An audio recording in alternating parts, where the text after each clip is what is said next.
කාටත් අඬන්න දේවල් සිද්ධ වෙනවා. වැළපෙන්න දේවල් සිද්ධ වෙනවා.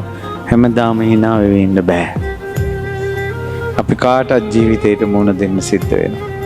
ඔයාට ලොකු හයියක් වෙන්නේ ජීවිතේට මුහුණ දෙන්න බුදුරජාණන් වහන්සේගේ ධර්මයෙන්ම තමයි. ඒ නිසා මොනවා අහිමි වුණත් කල්යාණ මිත්‍ර ඇසුර අහිමි කරගන්න එපා.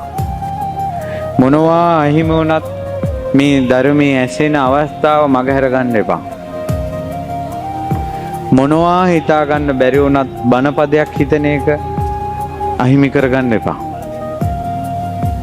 ඔයාලට ගෙවල් වල නොයි ප්‍රශ්න ඇති. ඔය හිතන්න පුළුවන් වගේ.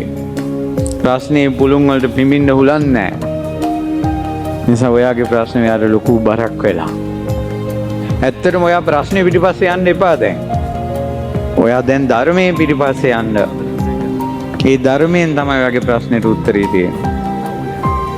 ඒ නිසා පින්වතුනි ලෝක දහම් පරියාය නැවත හිතට ගන්න.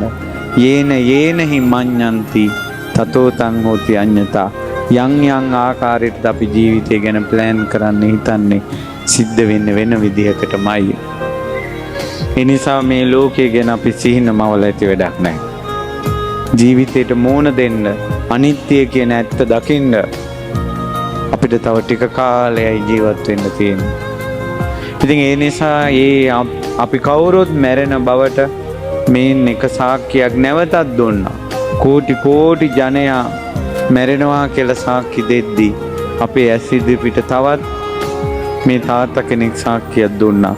මේ ලෝකේ අතහැරලා යනවා කියලා. යනකොට නූල් පොටක් අරන් ගියේ නැහැ. හැම දෙයක්ම දාලා ගියා. ඒ නිසා ඔයාටත් ඕකම තමයි. හැම දෙයක්ම දාලා යන්න සිද්ධ වෙනවා. ඉන්න ටිකේ පව් කරන්න නැතුව ඉන්න. පන්සිල් පද පහවත් රැක ගන්න. ගොඩාක් පින් කරන්න, කුසල් කරන්න.